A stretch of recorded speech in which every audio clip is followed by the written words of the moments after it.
Simon and Aaron at Assets and Arbitrage. Today, Simon is giving you the show you asked for. Yeah, today we're going to talk about. Let's not get started right away. Let's Okay. let a few people come in the room. Let the people know where we're at then. So, Hubby wanted to multitask. Mama gets hangry, so he wanted to feed me a little bit. Yes. We are at the Pescados y Mariscos Bar in Ishloaka. They are very good to me here, y'all. I want to show y'all my soup, but it's so hot. I'm gonna just kind of turn it. Look at that, y'all. So there's crab in there, big gigantic pieces of shrimp and scallops. I was gonna say scallops, and all types of goodness that they make from scratch. Because we are on our health vibes, right? So seafood. This is the agua fresca I tell you guys about. It's pineapple. You can see how like fluffy it is at the top. And for me, it's actually mineral water. Yes. So it looks like regular water, but it's mineral water. It's the carbonized water. I'm not gonna tell y'all what hubby's drinking. Pull up. Yeah, I'll Hubby tell drinking fire water. Yeah, so this is Hornitos. We talked about this. It has agave in it, so it's great for you. Go ahead and pull up the comments. I don't see them. Oh, I forgot. So yeah, that's healthy for you. As you can see, they have a nice bar behind us, a very nice bar, and so it's just a nice outing on a holiday as we celebrate the great Dr. Martin Luther King. BK Crypto, boom. So first every time. Every time. I gave you first that last time, by the way, BK Crypto. Even though somebody else was first, I held the place for you. When is this? All right, y'all. We want to give y'all, there's a few people in the room right now. We want to give you the show you've been asking for. Simon has worked really, really hard on this because we did a show about it almost 2 years ago. Maybe a year and a half, I would say at least. Year and a half. And because things have changed significantly, he really had to, I would say, update the information. We also have the young Falcon with us, Reginald. You can't see him because the way we're sitting is so little. But Simon Family Investment Ventures is that we are a family. We walk our talk. So he's going to pipe in and chime in every so often from his 16-year-old. No, I mean, even though he's 16, because we've traveled all over the world, we've lived in multiple places in the world, he's extremely well-rounded, and it's part of his homeschool curriculum. So he said thank you for holding his spot last time. I'm going to hold your spot every time, BK Crypto. Don't you worry. I got you. Nobody's first until you join the room. Go ahead, baby cakes. Yeah, so we want to go over this 5 flag theory again. Flag theory in general. But now it has grown and elevated to the 5 flag theory, right? So the initial flag theory was posited by a man named Harry Schultz, and the initial one was 3 flags. So what Harry Schultz wanted you to do, he wanted you to have a second passport, he wanted you to have a tax haven, and he wanted you to have what he called a playground, or maybe a place that you go and vacation. When you want to get away from everything. And so now the 5 flag theory has extended. And so you will see this 5 flag theory all over the internet. I'm a big supporter of Andrew Henderson of Nomad Capitalist, who talks extensively about this. We're not sponsored by them, but we do want to shout them out. Yes, we always cite our sources, and you guys should check him out. Now, he does only deal with 8-figure and 7 and 8-figure clients, but the information has a utility and it's valid for anybody at most price. At most prices. Hi, Will Hobby. Thank you for joining us. So I'm gonna go over some of the 5 flag theory. So what we want to do is let's talk about let's first of all, let me get ahead of myself. First of all, let's talk what a flag actually is, okay? So a flag is you planting something in a different place, whether it be banking, investments, a home, businesses and things like that. That's what they call a flag. So you want to plant flags globally. That is what the 5 is all about. And so we'll go over what the 5 flags they want you to plant. So the number one, and I think most important one of the flag theory, is they want you to have a passport. And a second passport is key. It gives you versatility. It lets you things as far as investments, owning property and homes, businesses, tax haven. There's many ways to get a second passport. You can get a second passport from investment into a country. You can get a second passport by just living in the country for a certain amount of time. You can, and you know that's one of the best ways to get it. Living in a country for a certain amount of time, and then going to apply for your second passport. One of the great ways to get a second passport is through lineage. And lineage is very important. So I'll let my beautiful wife explain lineage because she is in the vein of lineage and with the ability to get a second passport. So most of you guys who join us all the time, you want some, babe? Most of you guys who join us all the time know that I am West Indian, and Simon is Foundational Black American. FBA? My FBA? parents Yes, come sir. from a country in South America called Guyana, which is in the news now. So many of you, they always mix it up with Ghana in Africa, but it's Guyana in South America.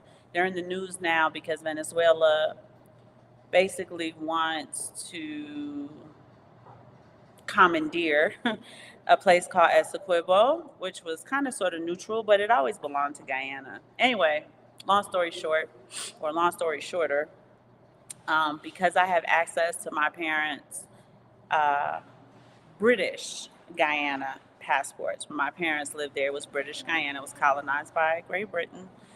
They didn't get their independence until I think 1965, May of 65, I believe. And so her passports say British Guyana on it. So I would be able to get their passports, which they still have, and kind of fill out the application and go through the application process in order to get a Guyanese passport. So that's how we're able to get it through lineage. So if any of your parents immigrated from another country and you have access to their passports from that country, they're not going to be valid anymore. You understand that. But you have access to them. You can go through the application process to get that passport as a second passport. Now, the Guyana passport isn't as strong as other passports in the world, but it does allow me to go to certain places that the American passport isn't so strong in if I wanted to go to those places. So Simon is going to kind of explain to you guys, passport strength. That's important to know and understand. Many of you probably think the American passport is top 10 out of over 200 countries, and no, honey, they're not. They're not at all, and it's actually falling in rank due to the de-dollarization process. Yeah, so let's go into it. She mentioned it. She's very correct, and it's very important to understand where your passport ranks and what you can get from it. This is what we're talking about, the arbitrage. You have a passport, and what is the arbitrage of your passport? So you need to know how your passport ranks against other passports, and so we'll go over this real quick.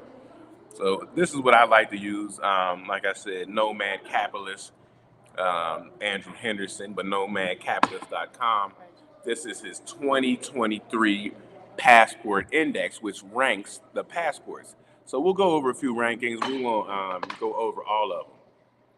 So let's go over the top 5 passports. Oh, but baby, you know what? I'm going to add this link to it. Yeah, we can add that afterwards. But let's go over the passports real quick. So many of them. So as per stated by the nomadcapitalist.com, the strongest passport in the world is the United Arab Emirates. That would be number 1. Number 2 would be Luxembourg. Number 3 would be Switzerland. Number 4 would be Ireland. And number 5 would be Portugal. Those are the top strongest passports in the world as rated by Nomad Capitalist. You said the first one is what? And United Arab Emirates. And number 6 would be Germany. Number 7 would be the Czech Republic. Number 8 is New Zealand. Number 9 is the Netherlands. And number 10 is Sweden. So that is your top 10 passports in the world if you're going to be traveling around. And what they rank the passports on are a few things. They're going to rank them Let's go in here. Let's talk about some of the things they rank these passports on. Say what's the ranking. So, Not whiteness. so one of the top thing they rank it on is travel. What does travel mean?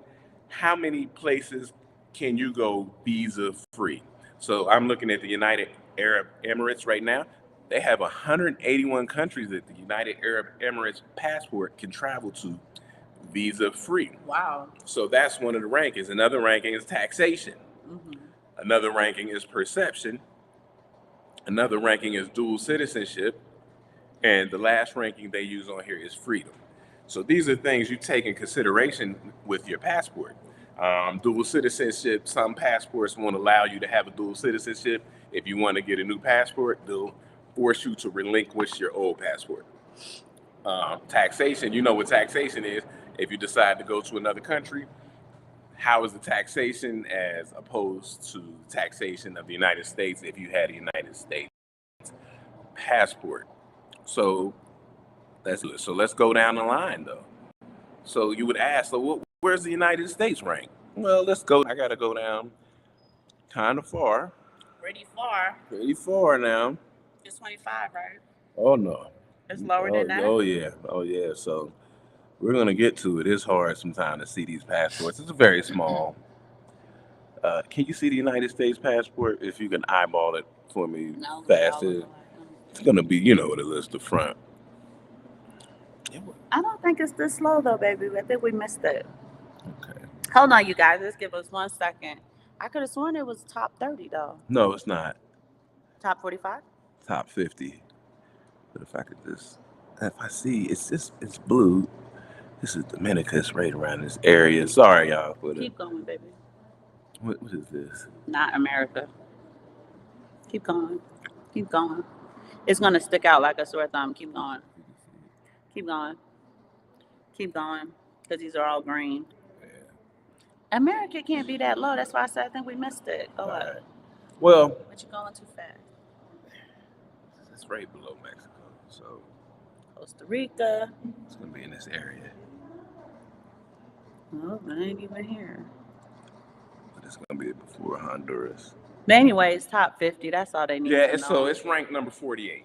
So if you could find it, it is ranked number 48. So people will be surprised that the United States and it passport, fell because it was top 30, three years ago it was top 30, and it falls continuously. And I would like to pull it up so I can show you the reason that it falls. One of the main reasons that it falls is freedom. Freedom is a big deal. And with all the restrictions that the United States has, and also taxation is a big problem. The United States is one of 2 countries that will tax you no matter where you live. If you got a new citizenship, new passport, they will tax you no matter what. United States and Eritrea are the 2 countries that will tax you no matter where you go. So that is one of the parts of freedom and taxation why a lot of people, why the United States passport is falling. And so let's give you an idea of some of the passports that are better than the United States. And people will be surprised at this, right? So you go in here, this passport index from 2023. You got passports. You got passports like, let me pull it up again, that are stronger than the United States. España, so Spain. Oh, definitely. The British passport stronger. Definitely. But they're colonizers, so that makes sense. Liechtenstein is stronger. The Republic of Korea is a stronger passport than the United States. That doesn't make sense. Norway is the stronger. Malta is a hidden gem. It's a really hidden gem. We can go really deep into Malta. It's a hidden gem. A lot of people like to go to Malta. It's kind of expensive. Places like... but it's expensive because when we find these hidden gems, what happens is we run the market price up. Yes, indeed. Iceland's a hidden gem. A lot of people out there in Iceland, man, you check YouTube, a lot of people from the United States are going to Iceland. As I said, these are Romania. It has a stronger passport. Singapore, of course, right? And these are places stronger passports than the United States. Argentina, Malaysia, Canada. Oh, tell them about Malaysia, babe. Malaysia, yeah, Malaysia is a great. I don't think it's a hidden gem anymore. Kuala Lumpur. Kuala Lumpur, you got places like that a lot of people are flocking to. You get a lot of breaks as a digital nomad. People who work remotely get a lot of breaks. They give a lot of incentives for people who work remotely to come out to some of these places. And these places are very nice and friendly, and they're set up. They're set up for you. But it's still a place where the dollar, you get great arbitrage utilizing the dollar. Yeah, you still get arbitrage on the dollar, great strength on the dollar, even though the dollar is losing a lot of its value and strength every day, as we see. But these passports, surprisingly, are stronger than the United States and, Costa Rica. So, that was one of the main tenets of the flag theory. So, second tenet, offshore incorporation. So this is really speaking to entrepreneurs. I'm sorry, my beautiful wife, she stepped off to But you guys can hear enjoy me. some of her soup. But so the second one is offshore incorporation. So we're talking to entrepreneurs on this one. You want to set up a corporation, there are a lot of incentives to incorporate in other countries. Tell them about. And now Puerto Rico is still part of the United States, but go ahead, baby. But so a lot of people you will see will take their corporation down to Puerto Rico, still part of the United States, but are still given incentives. You see people like Mike Maloney of Gold and Silver. I believe Ray Dalio. He was there. I think he's still there. Yeah. So people like that are down in Puerto Rico, but there's incentives all across the world in the EU, the European Union, the country of Georgia, Armenia. They give you incentives. España, which is Spain, they give incentives. Italy, I can name countries over in Chile. These places give you incentives to bring your business and incorporate them. And so that's part of having a flag there. You can incorporate in another country and be well incentivized to do so. However, it does come with significant risk. So you have to do your due diligence. And come over there business minded, have a lawyer, have an accountant so you understand what goes on. The laws of this country aren't the same that you're familiar with the United States. But you should also have a significant familiarity with the culture, their work ethic looks like. Do they run late? What does turnover look like? Y'all know what I look like. I'm eating soup. Jay Fever says we gotta hurry up before the Steelers game.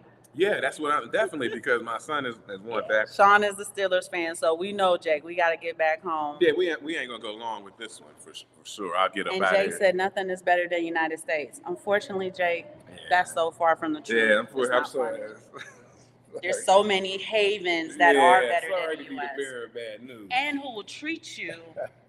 So here in Mexico, people do stare because they're not used to seeing black people, which is odd, right? Because they do have television. Get on camera. But we're treated like royalty. Like when I come to this restaurant, they treat me like I am the Queen of England. And like even on New Year's Day, I get the soup here, the one that I showed you guys. It's a very filling, hearty soup. It has crab, gigantic prawn, smaller shrimp, scallops, right? It's not expensive, but they gave me a free one because they appreciate our business. They appreciate, how often we come. Yep. They have a little play thing because they know that typically we have Tino with us. We don't today. Tino's taking a nap, and so Big Brother is home with him. But holla, PFC Wells. Hi, PFC Wells. Hola. But just understand that in certain places, you are treated better. When I go shopping, they treat me like a queen, right? Anything I need. And behind the flag theory was go where you're treated best. There you go. Where you're treated best is flag theory. Now, the third part of the flag theory, they say you should have a playground. And this might be highbrow, some of these people who go on this holiday. The 7-8 figure people. Yeah, they go on holiday for the summer and stuff like that. They go out to Greece and the Maldives and stuff like that. And they're just saying Turks and Caicos, all these places, and spend some of your time and money in places that no sales tax. And so that's smart. That's a smart thing to do. Go on vacation where there's no sales tax. You might rent a house or something for a month or two in a place that you would consider your playground. The fourth one is legal residence.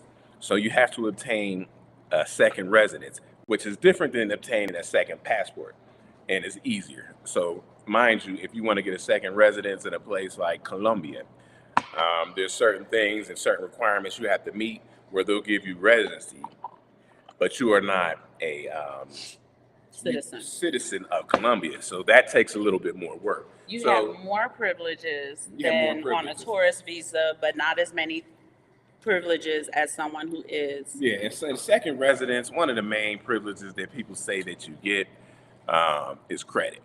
Right, you can activate the credit system in these other places. You want to go buy some stuff for your house, electronics, this, that, and the third. You can buy a house. You could buy an apartment.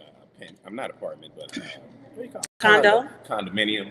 So residency gives you access to credit, and it also gives you access to health care. Yeah. So obtaining a second residency is important.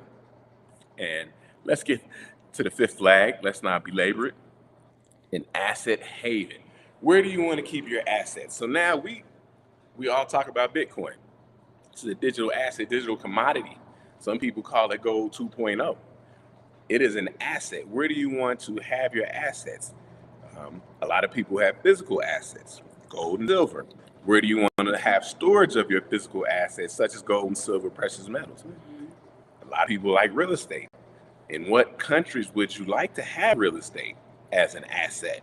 Or maybe like Airbnb. Airbnb, a lot of people buy Airbnbs in other countries, and they're very prosperous. Yeah. And they don't cost a lot. When I was looking in Colombia, now it's been some time, you can get a one-bedroom brand new condo for $20,000 in very nice places. We were thinking about it. And you could buy that, put it on Airbnb, and it's a moneymaker. Or you can keep it for yourself when you want to go as a playground. So why is this important, y'all? The last thing I want to say, I just want to pipe in. Go ahead, pop in. You know, it's 2024, and we want to move progressively. So understand that if you're not into real estate, real property, the IRS will tax your Bitcoin as property in cyberspace. So you can offset, like, you know, people are like, I need to own a home. I need to buy property. Real estate's important. BlackRock is buying everything up. So how can I do it with the least bit of counterparty risk and the least liability? Because remember, when you buy real estate is a liability until it becomes an income producing asset. It's not an asset until it's income producing. So if you own a home and you're upside down on your mortgage, it's a liability. If you own a second home and you want to rent it out and it's not rented out, it's not fixed up, doesn't have the permits it needs in order to rent to whatever, state that you live in or city that you live in, it is a liability. So a way to own real estate with the least amount of counterparty risk is to own Bitcoin, right? Dollar cost average your way to becoming a whole coiner, just like you would pay mortgage payments to become a true home owner. That's such an important point, and I was going to go in. She's right. I just want one more. She's right. In addition to that, we utilize our silver as real property, right? It's not land, but it is a property that we own that is easily transferable, because we have a whole bunch of kids. Y'all know it's like a K through 12 in our house. We have a significant amount that we can transfer to them in real time upon our demise. Now, really, the precious metals, which is a commodity that we own, is for our grandchildren. It's not for our sons. We take care of our sons now. It's the grandchildren and the great-grands who need the head start in life. So instead of us paying a mortgage, we own a home, it's paid off. But instead of us, at this point in our life, paying a mortgage every month, we pay the amount of a mortgage in precious metals and Bitcoin. Right. And, with Bitcoin kind of taking that dip after the ETF, it was on sale. So the mortgage wasn't what it usually is. Y'all understand what I'm saying? So just kind of adjusting your mindset for the time that you live in. Because often people try to do stuff like their grandparents, like their great grand. This is what my mama did. Like, we get it. But Bitcoin wasn't something when your mama was buying a house when she was 25. Yes. PFC Wells that I've heard talk that Airbnb model is about to pop as a vote. It absolutely is. I just read that article too, PFC Wells. I read 2 articles about it. Then this is why I'm bringing up the point that in 2024, you can own property in cyberspace and it be real property, right? I'm not talking about buying land in the metaverse, because that to me is rehypothecation of nothing, right? It's almost, we'll talk about that in another show. It's almost ridiculous to me. But property in cyberspace, if the IRS is categorizing it as property and they're going to tax it as such, you might as well treat it as such. Mm-hmm. And it's a way to own something of value that keeps the purchasing power, that appreciates in value. We know that Bitcoin is going to continue to go up significantly. We know that silver and gold is going to continue to go up significantly. And silver and gold as a commodity has been around over 6,000 years. Y'all know they betrayed Jesus for 30 pieces of silver. 30. So just kind of understand that you can move the way people have moved in the past, but just in a regressive manner with the least amount of counterparty risk. Yeah, and the reason we called this show, I think it's called Five Flag Theory. 2.0, because you have to add some things to the flag theory. One of the things you have to add to the flag theory, she said, owning property in cyberspace, you have to add cybersecurity to your flag theory. Well, how secure are you, as far as social media wise, if you're going to own, how secure are you with your coin and other coins? How do you secure them? Are they on an exchange? Yeah, are they on an exchange? As far as you being in another country, secure VPNs if you work remotely, and things of that nature. That adds on. Another add-on is education. There are a lot of opportunities for education in other countries. So in the United States, education has become so expensive. It's not worth it. That it's almost not worth it, and I would say pretty much not worth it. We talk about how much people are worth in the United States, and you have what they say the black woman is the most educated subgroup in the United States. But she's the most enrolled, but not necessarily the most educated. But conversely, when you look up the wealth of a black woman, last that I checked, black women in the United States are worth negative $11,000. So that price that might have moved a little bit, but a lot of that has to do with them having huge amounts of college debt. So there's opportunities in other countries. People go abroad to get educated, go places like Spain, Italy, Costa Rica. Here in Mexico, they have a great university. Our sons are working and teaching at a local university, teaching English. And it's very affordable, very, very affordable. And, so you can go to other places. They have the program in Cuba for you to become doctors, medical doctors. So education is something that you can put also in your flag theory 2.0. Mm-hmm. And why is this important? Why do we even care about flag theory? Because it's part of your life portfolio. Your life portfolio. You guys out there, you invest and you have portfolios. If you have a fund manager, a money manager, or something like that, what would they always tell you? They tell you diversify your portfolio. So if you would diversify your investment portfolio, then why wouldn't you diversify your life portfolio? And that's why the flag theory is important. Do not let one country have the say-so of all the things that you build, from assets, your business, taxes, your income, where you want to vacation and spend your money. Because if they have say-so over everything, when they make a decision, then everything under their jurisdiction suffers. So if you have everything under their jurisdiction and they make a decision, you will suffer. So if you had your money in a bank in another country and they decide to make a certain banking rule, you'd be like, okay, I'm okay because I got stuff over here. I have some assets in another country. Diversify your life portfolio. Can I just pipe Yes, in? go ahead. Get on cam. Cam up. So he was saying one country shouldn't have jurisdiction over those areas. Mhm. They shouldn't have jurisdiction over your life experience either, Mhm. right? People who are traveled, they're more well-rounded in life, Mhm. right? People who don't travel, you don't leave the state you live in, you don't, like in New York, New Yorkers sometimes don't even leave the city. Like I ain't leaving Brooklyn to go to Queens because I got everything here in Brooklyn. I'm not going to Long Island. I'm going to Long Island for. And I remember there was a statistic, and this was years ago. I don't know if the statistic still holds up for New Yorkers. They said the average New Yorker doesn't travel outside of a 6-city block radius, with the exception of if they worked outside of the city that they live in. That's crazy. That's a prison, right? It may not be a 6x6 cell, but it's a 6-block radius. It's the same.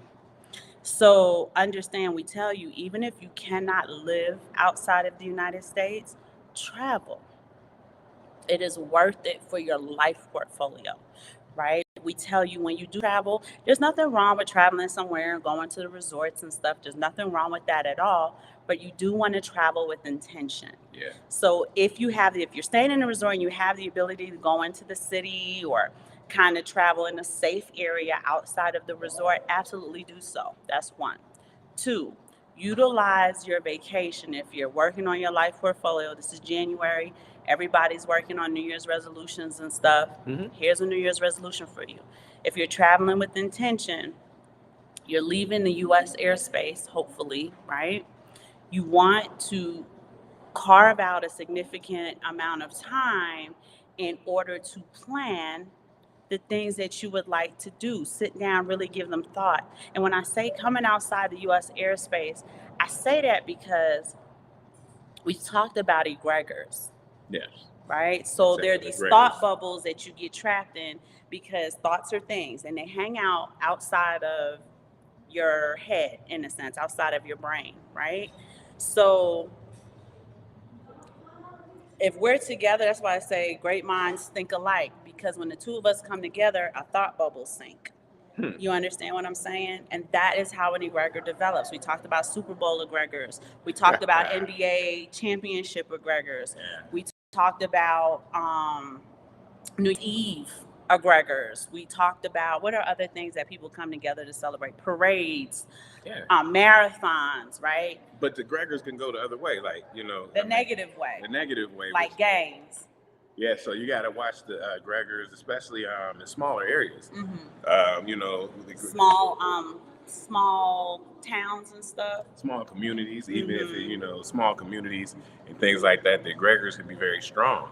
I talk about. I don't want to get off track though. We talk about my beloved Cincinnati Bengals, but when they win a game, The whole city's up. the whole city's up, and they give away free pizza, so everybody's happy. Even the people who don't care about it. Gold Star? Chili, yeah. And they don't even care about the Bengals. They say, but you know what? I get a free pizza because the Bengals, when everybody's happy, Monday they go to work, everybody's happy to be at work. Hey, how you doing? This, that, and third. But when they lose, you feel it. Is a depression hangs over the city. Like a gray cloud. So let's holler at the homie PFC Wells. PFC Wells is saying a lot. But before I get to PFC Wells, I just kind of want to finish my thought. You want to come outside of that egregor. We live here in Mexico, and it's one of the reasons why we're here in a sense. This was very strategic, methodical thinking on behalf of my husband, right? He's a visionary in the house. I tell y'all, I don't have vision. I think vision is a skill, it's a talent to be admired. It gives him the ability to lead a household in a world where the women are complaining that the man ain't leading. Yeah. However, as his helpmeet, I will do everything in my power to bring to conception. I will conceive that vision for him, just like I will conceive a child, right? I treat his visions like our children. I will bring it to however, and one of the ways is to be outside of the egregor. So in Mexico, we are not part of their homogeneous thought bubbles. We're just not. We are in this place. We are not of this place, for my Bible scholars. Yeah. You want to travel with intention, really to kind of ease your mind, to clear it so that you can plan, not for hedonism, right? Not to see how much sex you can get while you're there, not to drink and be off your square, Yeah, right? We got to change the ideas of vacationing. And for my sci-fi people, you know, I like to use the example of Matrix. You're in a Nebuchadnezzar, and you go into the Matrix to do what you have to do, right? Like she said, we're not of this world, and then you come back to your place. You come back to your there. But traveling with intention, I'm going to tell you, it is going to propel you. You're going to have thoughts you don't usually have. You're not inside the programming. He talked about the Matrix. Y'all remember in the movie Lucy? What's her name? What's the pretty girl's name? Her name is Lucy in the movie. Her name is Lucy, but the actress... Scarlett Johansson. Scarlett Johansson, at the end of the movie, she was sitting in the car and she was trying to find, I think, the professor, which was played by Morgan Freeman. And what she did was she went into the Matrix and she was going through all the programming and pulling the information that she needed and leaving all the gunk out there, right? All of the man versus woman, that's gunk. Cat Williams thing, shouting out these is gunk. All of that is gunk. It's distractions. We know it, right? You want to come outside of all of that so that you can just like, okay, here's my financial goal. Here is my spiritual goal. What else did we do? Here's my health goal. What else did we do? Here's my educational goal, which is personal development. Here's a physical fitness goal, side of health. You know, here's my occupational goal. This is what I'm going to do with my career. You want to travel with intention because so much can get done. And family goals, you know, if you have a nuclear family or things like household goals like that, it could be simple stuff like I want to get my kitchen redone. I mean, it doesn't have to be anything out of this world, but have a goal and complete the goal, right? And mark it off your list, write it down. But yeah, he was speaking. I'm sorry, I can't see it. Last thing before I read his thing is when you travel with intention, it could also be like, I want to travel to this place to see what type of business opportunity is here. What kind of place am I in? Am I in a third world country? Am I in a frontier market? Am I in an emerging market? Am I in an already developed market? Is there arbitrage here? Is there a business I can start here? Is there a service that they need and can't be provided? Can I figure out how to put together a business consultancy so that we can get them as progressive as we are in the United States business-wise, educational-wise? Can I do what they're doing in El Salvador with Bitcoin education, right? Is it one of those markets? Am I in Honduras where they are on the Bitcoin track, but they don't quite have the education that El Salvador was providing? This is traveling with intention. This is how Simon and our minds work, right? And we're sharing it with you because it's like we watch a lot of people go on vacation and it's partying bullshit. All right, PFC Wells, my man. He said, no one is talking about it now, but based on other conversations, the DEI wave is going to talk a hard reverse in the United States. There will be a whole group wave who will not get hired because of where they went. True. That's an interesting point about how much the government controls and influences your life. That's their whole purpose. That's their whole point. It's to influence your entire life, but mostly the fastest way to influence your life is to influence your mindset and how you think. Something we don't about is digital sovereignty of a person, something we don't talk about maybe, PFC Wells, versus a government corporation. American holidays history is a whole slew of egregores. That's why they do it. They do it on purpose. And it's really to what we would call nationalism. They took you to be for government, by the government, out the government. You have your full trust in them. And that's what they want. This is why they create so much chaos, because they want you to trust them with the solution to it. What is my president going to do about? What is the government doing about? And the idea is you are your salvation, not spiritually. Y'all know Christ is your salvation spiritually, but in the physical world, you are the king of your castle. You are the queen of your castle. You have to come up with the plan of freedom that works best for you and your situation. And you have to forge paths, right? That's why I say sometimes don't lean on traditionalism. Well, this is how they did it. Well, that might not work now. Yeah. That was great back in the boomers days. It's not great now. Back when my mom and my dad were getting their jobs in 1960 and 1970, my mom worked the same one job. Her first job she found in the United States. She worked it for 42 years and she got a fantastic retirement. My dad, same thing. The first job he got in the United States, it was with 9X, which is now Verizon, after a whole bunch of mergers and acquisitions and stuff like that. Got a fantastic retirement. They let him retire early, gave him a great package. He lived his best life. Well, and then that's what a lot of people say. Man, there's a lot to dig into, but the boomers ruined it. They ruined it for the next generations to come. But the point being that the way their plan was set up doesn't work for us. No. Back then, what they tell you, go to a good job, do that. That's not how it works now in 2024. Nope. So each person or each household individually needs to come up with these plans. And that's why we're telling you, travel with intention. Travel with intention. They are promoting a lot of bullshit. They're promoting a lot of partying. They're promoting your best life means really not forging plans and intention towards your obligations, your responsibility, and the things you're accountable for, because they don't want you to progress. They don't want you to evolve as a person. No, your best life means running up your body count. And Yeah, then don't do wondering that. why people Don't do that.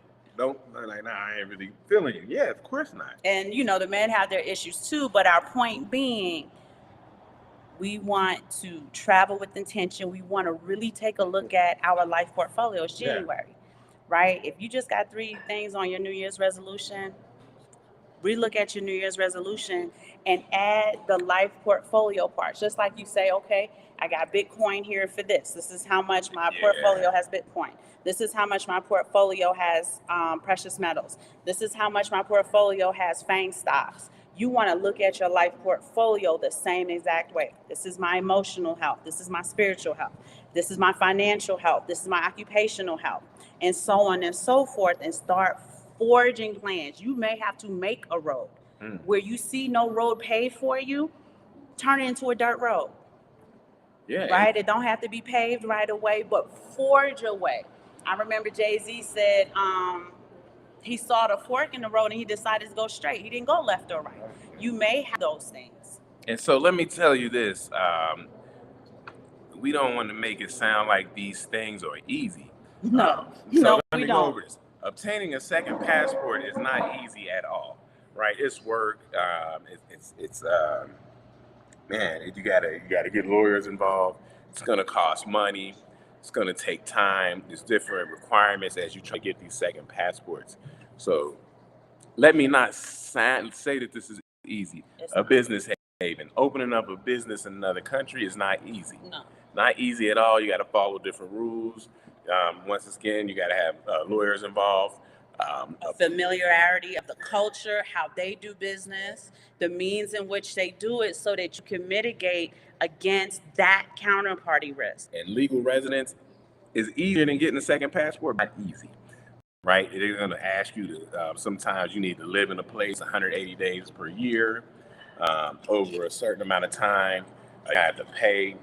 You're going to have to show that you are a good citizen, no crime, and show that you're a good citizen from your previous country, BBI crime reports. You tell them how they stop people at the port? Yeah, they'll stop you and turn you around. If you have some kind of, I guess maybe you got a felony. There's a story, it's a long time ago, you guys might have heard about it, but Mike Tyson was doing some business deals and he went to Bolivia. They stopped him because he had a felony. He's right a in felon. the airport. He's a felon. Stopped him, wouldn't let him in, told him you gotta go home. So, you gotta understand that, if you have some type of things on your record, unfortunately, maybe you get those things expunged. Yeah. And you gotta see which countries are willing to deal with you in that regard. Some will not. Those top 10 countries I named, they're not gonna deal with you, expunged or not. UAE, what was else? Finland, Norway. Those countries not going to deal with you. Panama has jurisdiction with the United Yeah. States. So for where's my homie at Cryptonomics? I know He's loves. not in there today. Okay, I know he likes to have his guns. Panama allows U.S. citizens to bring their guns. Yeah. So if that's one of your things, like, hey, but I want to have my guns. Mexico does not allow you to have guns. Now, how do you travel on an aircraft with a firearm, though? It has to be secured in certain ways. You have to register it, let them know, and then they'll secure it. Oh, okay. You know, no ammunition in it, nothing like that. Carry ammunition Separate. and all these things. Okay. So people who want their guns, look at the Panama. You know, you can bring your guns to Panama. Panama's a great place. Panama City, a wonderful city. A very, it's clean. It's architecture is very beautiful. So check into Panama, but like she said, lifestyle. It's your lifestyle. So you got to go look at these places and say, my lifestyle, where does it transfer best to? Here's another difficult thing that people have. They want to move out the country, but they never set a plan on how they're going to generate income in order to support their lifestyle in that country. Yeah. First thing they ask is, where can I work? You cannot work anywhere in another country if you are a U.S. citizen and don't have residency or sponsorship. It's very difficult. If U.S. companies will sponsor you. Sometimes foreign companies will sponsor you. But you have to have a talent that they deem valuable or worthy of sponsoring you. But that's where the plan comes in, because you have to do that. Yeah, because Procter & Gamble is in different countries: Costa Rica, Panama. It's in Japan. Procter & Gamble. So if you work for Procter & Gamble, yes, you can work around the world. We've met a lot of melanated individuals who work for the embassy. So you get these jobs. You are sponsored because you work for the embassy in different countries. So you have to understand how you're going to get your money. If you work from home, you're a digital nomad. It's easier, but a lot of people don't have that, and that's what I mean when I say you have to plan it. So when I'm talking about remote workers and working from home, digital nomads, I may be talking to younger people. Some of the younger people who have the opportunity to get these remote work jobs. A lot of them, the people that we come across are entry-level jobs, kind of. And tech is very competitive for you to get that job. To get those high-end jobs. And when you have some of these jobs, they require you to come back and forth to the home office maybe a few times a year. Yeah. So you have to have ability to travel. All this stuff plays a part into what you do. I know a lot of people have family. So my brothers out there, unfortunately, might have children, but they're not still with the mother of their child. So they still want to stay close to the child. So it's not actually an option for them to get on up out and just be gone somewhere. But if you owe child support, you can't go. They won't let you go. Well, so if arrears, if you're in arrears in child support, you can't get a passport, and you may not be able to leave the country. So these are all kind of things that may be obstacles in your ability to employ or deploy the 5 flag theory. And so, all you can do is just take a look at your life, your situation, see what you can do. You can still bank in another country. You can do that online. You can still invest in other countries. You can do that just through the New York Stock Exchange and NASDAQ, because there's a lot of companies in other countries that you can invest in. Or you can employ flag theory right there in the U.S. So for like Jay Fever, he says the United States is the best. Yeah. You want to start applying the same logic to states. What state benefits me the best? Yeah. I know a lot of crypto people, I'm talking like big dog cryptos, whole coiners, whales, they're in Wyoming. Yeah, Wyoming is very crypto, it's very Bitcoin friendly.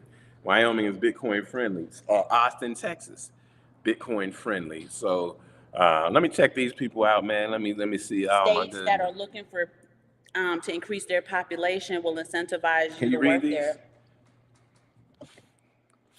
Big fact, the whole one-job career worked for boomers, but it's not practical today. The system wasn't meant to work beyond 100 years. I'm gonna go get my stuff. It's a process for sure. The shortest is probably 3 months, even if you had ancestry. Let freedom ring. Hello, today's your day, because it's Martin Luther King Day. Panama is definitely on PFC Wells travel list. It says a vet and a good tough box lock. Never let it go outside of your view unlocked. You got the gray bears out there in the sandbox as defense contractors. They set up in Dubai, UAE, Thailand, Malaysia, Philippines. That's true. Defense contract work is very competitive, but it's also very lucrative. KW1, hi, sweetheart. I hope you're feeling better. I heard you weren't feeling well. Jake better be ready to move to the Midwest. That's where I hear money folks are moving. So I heard that there was going to be a revitalization in Gary, Indiana. And it's something that I've been keeping my eyes on because I want to see and understand what it is that they're doing and why they picked Gary, Indiana for this revitalization concept. But flag theory, the application of it can absolutely benefit you in the US as well. He said, nah, PFC. Jay Fever, where are you? I'm not sure if I knew. You down south, like in Houston or something, right? Oh, you're welcome, KW1. I'm so glad. I hope you're feeling better, sweetie. But right, you could just apply it to, let me look at these cities. Also, doing what I would call, what did we used to call those? The SWOTs? Strength, weakness, opportunity, and threat, right? So for those of you, I'm showing my age when I say SWOT, you want to do a SWOT. So what you used to do was break the paper up in four, right? Strengths, weakness, opportunities, and threats of maybe the city that you're looking at or the state that you're in. Oh, Jay Fever's in Florida. What part of Florida are you in, love? And figure out maybe where the arbitrage is in the city, maybe figuring out where the arbitrage is in the state. I know right now, I can't remember what state is in, it's gonna drive me crazy, but they're giving homeowners like a stimulus in a sense. But I can't remember what state it's in. So Sorry. just kind of understanding those things and looking into them to see if you can find something that best benefits you. Yeah, and she's right. And you can do you can apply five flag theory to the CONUS. Oh, If but you will. also tax. Yeah, because different states tax Like different. Florida doesn't have income state tax. Yeah, you can apply it to the CONUS if leaving the country is an option. And Yeah. you see a lot of people, you know, you watch these videos and stuff. I see a lot of people, they go up to Alaska, get off the grid, you know, kind of disappear and stuff like that. You see a lot of people, like we talked about earlier, going to Puerto Rico. You can kind of disappear. In order to really build your business, I can't remember the name of the act. Yeah, Act you know. 60, I think, or 66. Yeah, and you know, going to Puerto Rico, I've been to Puerto Rico. It's a different country, man. Even though they try to add it's part of the United States, it feels like a different country. You all know that. We know that. It feels like the Caribbean, like the Spanish Caribbean. Yeah, great place. It's a little. I'm not crazy about the crime, but you know, that's anywhere you may go. Lakeland between Tampa and Oh, Orlando. he's in Lakeland. That's where Okay, my, yeah, very my familiar with dad's that. cousin lives. KW1, I'm in Arlington, Texas myself. Yeah, how about Texas has a lot of opportunity. Yes, ma'am. How about them Cowboys? Oh boy, leave her Please, alone. ma'am, please. I'm sorry, you know, unfortunately, I'm sorry. I've been to Arlington once. I went to a baseball game out there, the Rangers game, and we went to, I think it's Six Flags over Texas. But man, that was 25 years ago. It has to be. It's been a minute. It's been a minute, man. I'm sorry about them Cowboys, but let me, but I digress. So, like, she made a great point because I wasn't even thinking about deploying it in the CONUS. Yeah. So that was a great point. Great point there. You know, if you Charlotte is the new emerging market. Atlanta isn't. It's overdeveloped. well, but Atlanta, if you like to go to Atlanta and you like that type of lifestyle and stuff, you know, that's you go there and get it cracking. They got high income paying jobs. But you also got to look at it in that sense. Atlanta is an overdeveloped market. So the cost of living is higher than it should be. It's higher. It was low. It was low for a long time, but it has risen. And North Carolina, Charlotte is the emerging market right now. It's the new Atlanta. Mm-hmm. There's a few other emerging markets. And then you have underdeveloped markets like Oklahoma City is the underdeveloped market. Yeah. It's the hood, though. What's another underdeveloped market? Toledo? Well, those don't count. You know, up to Akron and stuff, but some of these places, Detroit, it was a lot of opportunity in Detroit. I haven't looked into it recently. We took some opportunities in Detroit about 7, 8 years ago, and they were great opportunities. Homes didn't cost much, but I'm sure it has changed since then. But you didn't hear what I told them when you went outside, is that they're revitalizing Gary, Indiana. Oh, wow. They want it to become, I've been watching it. They want it to become a new developed market like Charlotte. Well, yeah, and the lady, the attorney, that one of our social media friends, the attorney, if you go in her bio, she's from East Chicago. And for the people who know, East Chicago is Gary. It's Gary, Indiana. But it's gotten such a reputation that people are ashamed of it. Yes, she doesn't want to put the name on it, but we get it. But they want to utilize the commercial real estate to bring back a gentrification and a revitalization. So it is something to look at for business opportunities and entrepreneur. Yeah, I'm done. I'm about to wash my hands. And entrepreneurship opportunities. Okay, I can't read these. I'm sorry. All right, yes, PFC Wells. There are several states who are running a universal basic income pilot. They're piloting the program.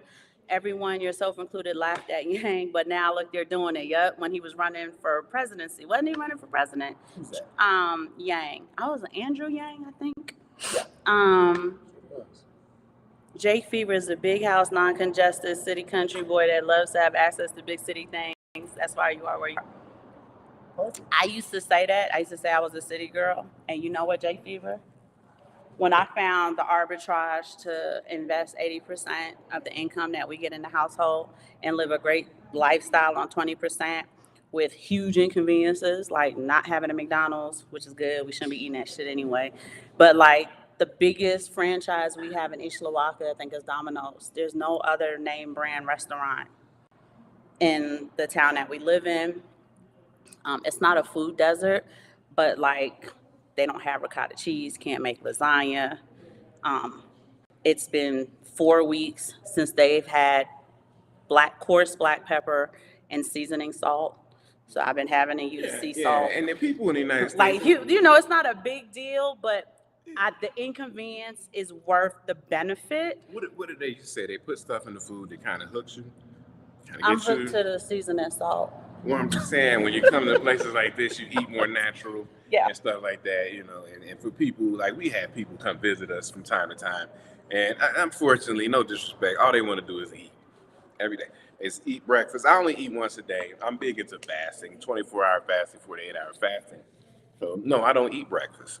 But when we have people visit, we try to show them around and say, "What's for breakfast?" We have to figure out 3 meals a day. All right, so let's go eat some breakfast. And then they be like, "Well, what's for lunch?" And in my mind, I'm like, "Well, we just ate, and I'll just eat once a day. If I eat breakfast early in the morning, then I'm not going to eat again until tomorrow." And then, okay, we'll find some lunch. And then they say, "Well, what's for dinner?" And say, "Well, we'll find some dinner." And then it's like, "Is there any dessert, some sweets?" And you know, it's hard for us to keep that pace because it's not a normal pace that we keep. So, you know, people are used to eating a little bit more in the United States. We don't eat as much. Our children eat a little bit more. They're growing boys. They're in activities. They expend, a lot of energy, so they need to replace. They need to replace the calories, but we don't eat like that. But it is a trade-off. So, like Amazon, y'all could get Amazon the same day if you order it early enough. It takes Amazon over a week to get here, even though I pay the Prime price anyway. Because I'm a huge avid reader, I keep Prime for my Kindle Unlimited, but inconveniences like that, sometimes it doesn't ship right away. Hey, I ordered some shoes for him for his birthday week after next. I ordered those shoes over a week ago. They still haven't shipped. And, I can't get any shoes locally, size 13. People don't know. What's the size 13? So I can't get any shoes locally. And they haven't shipped, so they won't be here in time for his birthday. So I'm the those one. Are the inconveniences you guys aren't used to. There is no Uber in this town. There's no Uber Eats in this town. You want something to eat and you want to get it to go, you hop in your car, you go get it. We cook every day, so that gets rid of that problem. But the conveniences that they're used to, those are the trade-offs that I was willing to make in order to stick to the plan. Invest 80%, live off of 20. Could we live in Mexico City? Yeah, but now I'm only going to get to invest 20% of the income. And we're going to have to live off of 80% because, like I said, it was a market that when the pandemic hit and prices started skyrocketing in the U.S., especially California, the East Coast, and in the UK, like in London, they all flocked to Mexico City, Yeah. and they ran the market price up. And I'm gonna give a shout out to the big homie, rest in peace, Kevin Samuels. He always said life is about choices and trade-offs. Yeah. And that's exactly what she's talking about. Choices and trade-off. You make a choice, you got to trade something off, right? There's never going to be a perfect situation that you're going to find yourself in. Ladies, I haven't got my eyebrows done in probably 3 or 4 years because there's no one in my town that does eyebrows, right? I maybe can get my nails done. A lot of times I buy the press-ons. I'm an acrylic kind of girl. They go in and out of business because they don't have the best work ethic and keep their appointments and stuff. I'm being honest with y'all. So you got to make trade-offs that other people wouldn't make those trade-offs. No, I'm not wearing press-on nails. Honey, I'm wearing press-on nails because our financial goal is bigger than some of my cosmetic desires. Yeah. And she's right. And, you got to have that, that mindset to do it. So, flag theory isn't, it's not easy, but it's something that you should try to deploy, even if you can't hit all 5 flags. If you can get 1 or 2, that's good. Banking, something like that. Maybe some a tax haven, or if you can get maybe from my people who maybe got a little extra income, maybe you get a spot, a little condo somewhere in another country. It hit 1 or 2 flags. If you can get that second passport, man, that's a hard work. But if you can do that, that's a big deal. That's a big deal. So PFC Wells, yes, it is a business opportunity that would absolutely fit into the local market. Here's the issue, though. In a small town like this, getting your nails done isn't a big deal, right? That's why the service is hit or miss. Getting your eyebrows done, believe it or not, a lot of that shit is first world. It's first world. There's a word I'm looking for, and my brain won't find it. Amenities or something? It's a first world thing, right? These people are trying to survive. These women don't give a shit how their eyebrows look, right? They're trying to take care of their kids. They're trying to make sure they have enough pesos to eat dinner today. So getting their nails done, getting their eyebrows done, putting eyelashes on, they don't care about that. 2, the goals and the visions that Simon and I sit and discuss, that doesn't fall into because like you guys know that we have our own 2 businesses, right? I do work, and we homeschool the kids full time to a collegiate level. So that's also a trade-off you have to look into and say, do we have time to like put into this thing that even if it generates a profit, does it provide value? Like, these are the things you got to sit down, and not everything that provides you a profit provides value to your life, right? Sex work provides a profit. It may not provide a value to your life depending on the type of man or woman you are. No, but I mean, I'm making a real point, and it's a lucrative business. It's the oldest profession. It's been a lucrative business forever. Doesn't provide value to our lifestyle. So when you're putting your plans together, you also want to ask yourself those questions. This thing that I'm looking towards, that I'm running towards, that I'm willing to work towards, that I'm willing to commit to, if it provides a profit, does it provide value to me as a person, to my character, to my family, to what we stand for? Yeah. And that's important. And what's funny? Funny thing, if you get into this long enough, I've been in Mexico long enough that going back to the United States is a foreign country to me now. It's like going to a different place. Like, Mexico is my home, and I'm used to everything that goes on here on a daily basis. And when I go to the United States, I've been to the United States 1 time in 7 years. And it was like I went to like Tokyo or something. I wasn't used to everything that was going on. I wasn't used to how they were doing things. I wasn't used to speaking just English to everybody. So I'm speaking Spanish to people just accidentally, and didn't even know. And people looking at me crazy. We went back to Cincinnati, but when I go back to Florida, I don't know that I could ever live at sea level ever again. We live 10,500 miles above sea level. Feet, okay. Feet above sea level. I ain't for the sea level living. Yeah, it's different. I have trouble breathing at night and stuff like that. Yeah, it's a lot different. 2, when I go to Florida and I go visit my mom in Kissimmee, I use just as much Spanish in Kissimmee than as I do here in Mexico. It's crazy. Yeah. Now they all look at me crazy because they're like, "Why are you speaking Mexican Spanish when you're black?"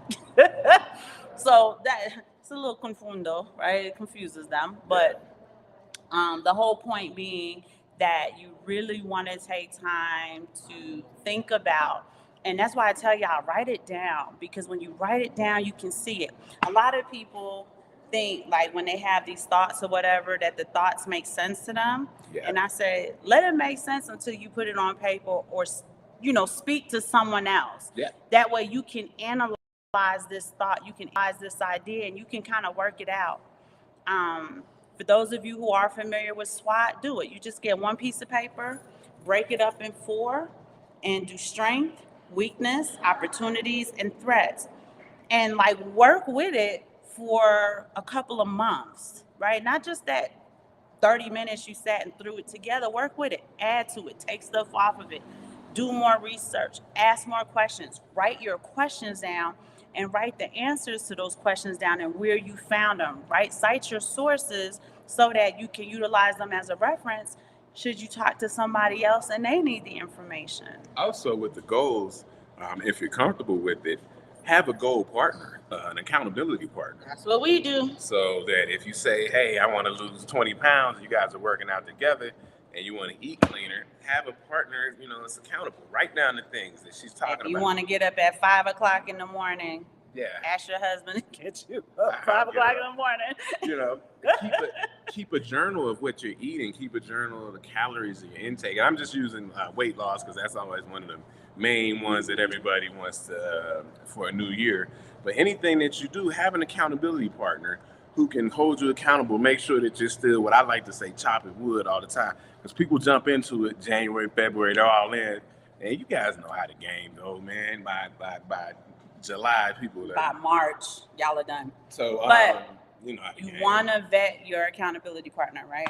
Yeah, you want to. Don't matter who they are, you want to vet them because you have to remember that you are sharing a dream with them. And you don't want to share your dreams with somebody who's going to squash your dream like a mosquito, right? You don't want to say, I'm going to work on this thing, and that person be like, you can't do that. Before you even got the sentence out, you can't do that. It's like, no, you can't do that. I'm going to do it. So you really want to vet your accountability partner so that that person can help you bring and carry your dream to term. Right? If I thought I couldn't trust you with my dreams, we wouldn't talk about half the stuff we talk about. Yeah, and depending on your goal, your accountability partner could be a little rough on you. So don't let that ruffle your feathers, right? He's talking about himself, y'all. Okay. Don't let that ruffle your feathers. If the person's rough on you, like, hey, you said you wanted to do this, so you need to, he get forget yourself we're not in the military no more. Well, I mean, in the military, sports, anything, you got to get people in gear. Sometimes people don't have to get up and go. You got to give them, you got to spark them. You got to give them that spark. But I also tell you to vet your accountability partner because they can be a silent saboteur. Oh, silent saboteur. Some people can't handle your growth, right? You ever hear people say we just grew apart? They can't handle your growth and they like you at the level you at, especially if they feel like they're a level above you. Yeah. If they start to see that gap closing and you doing this, they may, if you're giving them the power to, silently sabotage and sometimes loudly sabotage you. They will sabotage you, so you got to be careful of that. So you absolutely want to vet your because you got the people who who have they have talent, they have ability, they have what would you call it? Skills, but they just haven't. They have a magic about them. They haven't got to the point where you want to see them at. They have potential, right?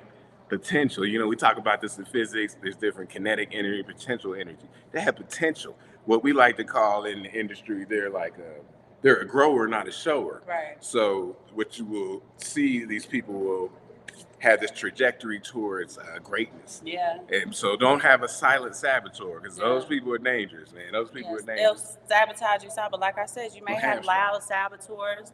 They'll use stuff like in the jump out girls. Where y'all at, babies? Where y'all at? Y'all know this one better than anybody. Where y'all I like at? the little show y'all do. Right? So, look at you big man, you know, got you a nice little job, making a whole bunch of little bit of money, that kind of shit. Whole bunch of little bit of money. Right. Thanks. Right. You know, oh, I saw you, oh, I see you got your little promotion. Congratulations. Anytime somebody say little, man, they say it in that way where you know you can hear the hate. And they say hate is confused admiration. It may be, it may not be, but that's not the energy you need to be aligning yourself to, whether they're related to you or not. Sometimes people keep people because, oh, well, this is my sister, this is my brother, this is my cousin, this is my uncle, this is my aunt, it's my best friend from kindergarten, right? Every 7 years, your circle should change. Just like your body, you have a whole new body every 7 years. Do y'all know that? That's how magnificent the machine God gave you, that he created for you. Every 7 years, you get a brand new body. My knees don't feel like it, but it does. But every 7 years, you should have a new circle of friends. And every so often, your circle is a dot. And you have to understand where you are in your commitment to yourself, to the evolution of yourself, your commitment to the investment you are putting in your life portfolio. Yeah. People are chasing money. It's not about money, right? Your life portfolio is investment, just like your investment portfolio is. Let me check him out. It's just that the commodity you're using is time and energy. I like what he said right here. Boom, I'm sorry. As they say, it's all about trade-offs. Yes, it is. Choices and trade-offs. I read that already, baby. Oh, I'm sorry. Hey, Ruel Black. Hey. Shout out to Ruel Black. I was just talking to you yesterday. That's our content brother. So we're so happy when he pops in. You're doing a great job, Ruel, with your shows. At work, but listening, and we appreciate that, man. We appreciate the work you're doing in the community as well, with the technicals and all the information you give us. Name, Ruel, they ain't give you this day off. I know. My brother. I know, you should riot. Time and a half. Come on, tell me you're getting time and a half or double time. Yes, PFC Wells, you should change your friends every 7 years. And the idea is because certain people are not taking the growth path that you are. Yeah. Right? The trajectory. There are some people we see on our timeline, they're stuck in high school. And I would tell y'all I'm showing my age, but high school for me was 25 years ago. For him, it was 26 years ago. So if you're stuck in that 4-year period, you really need to evaluate your life portfolio. Some people get stuck in the 4-year period of college or the 4 years they did in the military 35, 45 years ago.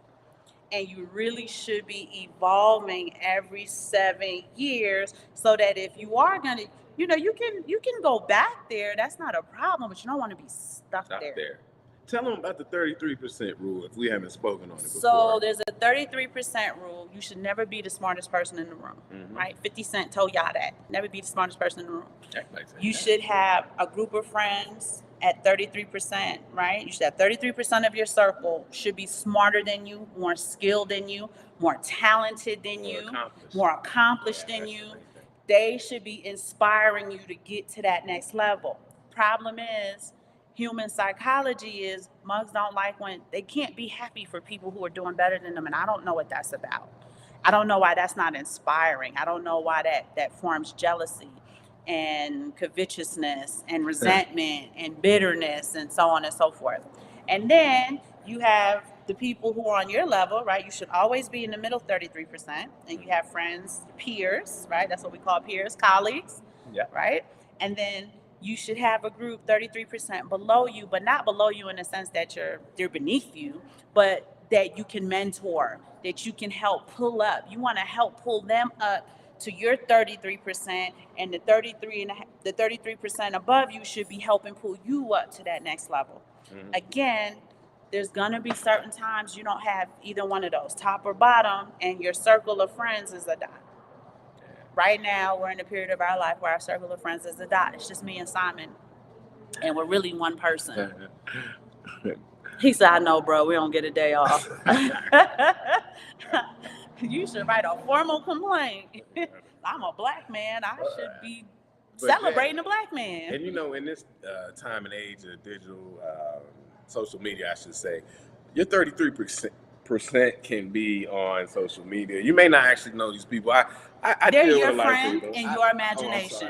I don't really know these people, but I'll read their books, I'll listen to their podcasts, and get information. Try to like, okay, I can do this, I should do this, do that, because it's hard to actually in this day and age find a 33%er above you that in your physical vicinity. Yeah, that's hard. Maybe at work or something. Where else would you find them? In some of your social clubs, some of the things that you do socially. Some people, if you go to church, maybe or something like that, you can find these upper 33%. But yeah, it's tough. It's tough to find them. But if you find them, and they're willing, cherish them, treat them well, and get that information, yeah. and be willing to learn, and let them know that you want to learn. People, when somebody lets you know they want to learn, they have a interest in teaching you. Yeah. Right. And what's the old saying? When the student is ready, the teacher will appear. Yep. But you got to vet your teacher too, because they have teachers that will, if they see that you have the potential to be greater than them, they'll hold it back. That's one of the reasons why I tell y'all every day he mentors me. He don't hold nothing back. He don't have no which way feeling about if my wife is ever greater than me in this role that I took her down. Then good. I'm hoping that it happens. And add that on to my sons. I wish that they are greater than me. So you want to vet your mentors as well, but take what you like, treat it like a buffet. Take what's there in abundance, and the things that you don't want, you leave there on the thing, but be grateful for the opportunity.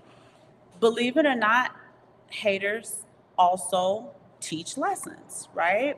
You want to take everything in a lesson, and instead of seeing it as a personal attack against you, be like, wow, there must be something about me that's great, and it's grinding your gears. Yeah, and even the people who give the message, remember, it's about the message, not the messenger. Yeah. A lot of times in these days, people get caught up in the messenger. You might mention a person who has great information, knowledge, and wisdom, but people in general don't like the person. And I say, that's one of the things, like she said, the buffet, I call it eat the meat and spit out the bones, is take what you can from this messenger. Take the message you can from the messenger. It's a lot of people that I've taken messages from, and then people will say they have a lot of negative things to say about so-called messenger. And so don't get too caught up in the messenger if the message is valid and has validity. Last point we want to make before we let y'all go, we're at the 1 hour, 17-minute mark. Yeah. And then we got to go to the track in a little bit with the boys. Got to work out. Basketball, yeah. I'm going to watch the playoff game, Jake. They going to work out. I don't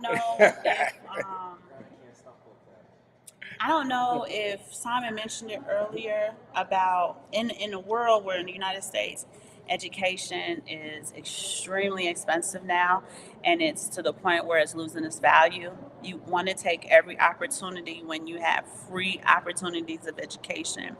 While YouTube University is great for many of you watching us, there is a program called Harvard EDX. Oh, and we're going to do a whole show on it. I got a whole show. I'm going to mention it briefly, but definitely look it up, EDX.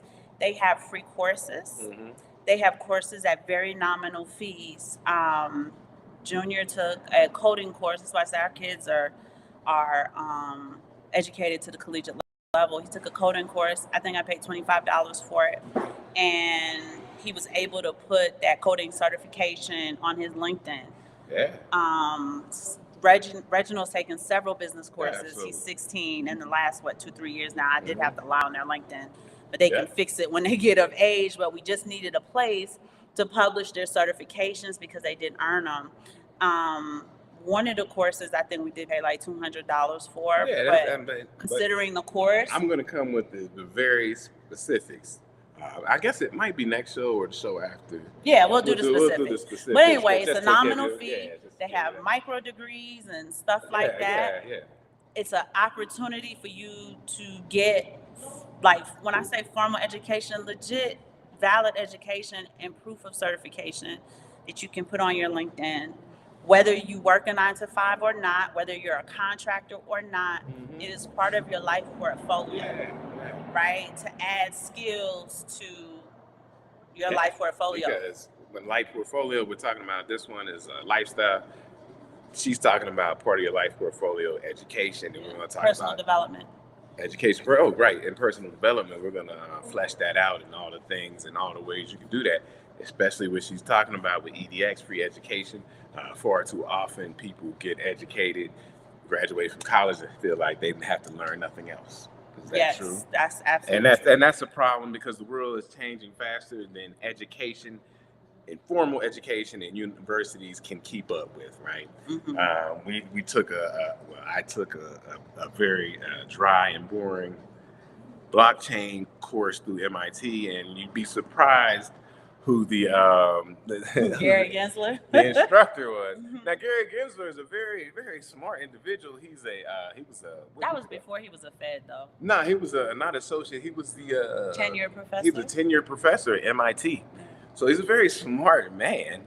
But a lot of people they coached him. A lot of people have negative things to say about Gary Gensler. They coached him. But if you took that course, and it's still on YouTube, that blockchain technology course, Gary Gensler was cold with it. So there's all kind of courses. We're gonna talk about all kind of opportunities out here for people. And I do tell y'all this. I tell y'all this too because a few shows ago we started talking about the layoffs. We started talking about the job market.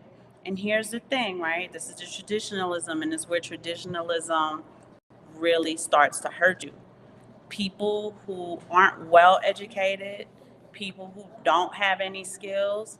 In the past, right, an easy job to get was in retail or in fast food and stuff like that. And you're seeing that the brick and mortar retail industry is dying. Right? Like, oh, well, I graduated from high school, but I didn't really work on anything, whatever. I go get a job at TJ Maxx or something like that. No big deal, right? That industry is dying. And the industries that are willing to pay you and you get to work from home, right? If you want to live somewhere else in the world, are your tech industries. Now, don't get it wrong. Tech industries are also having some issues with layoffs and stuff like that because of the competitiveness. But it may require you to learn a new skill in order to remain competitive and in order to garner the income that you need for your lifestyle. So while this is financial portfolio, it's also life portfolio, right? We worked in healthcare 10, 15 years. The portion of healthcare that I worked in, I had to get up and go to a hospital every day. And that just didn't fit with my lifestyle of having all of the children that I have. I'm a mommy, right? I love mommying. It is, if I could get paid to mommy, that would be the best job ever. So I don't mind working long hours as long as I get to be home with my children, right? As long as I get to be next to my husband and we're not away from each other for long periods of the day where we're just not used to living like that. It's literally my Siamese twin. I had to learn a new skill in tech in order to create the lifestyle for myself and for my family that worked for me. So what she's saying is, for my people who are going to go to school or trades or learn something, we'd like to see more people in STEM, right? Science, technology, So that's engineering, and math. We need to see more people in that, right? We don't need more rappers. Stop with the liberal arts, y'all. Stop with the liberal arts, okay? We need scientists out here, right? Like she said, she's got a job in tech. We need people in tech, engineering. I love healthcare too. Mathematics, man.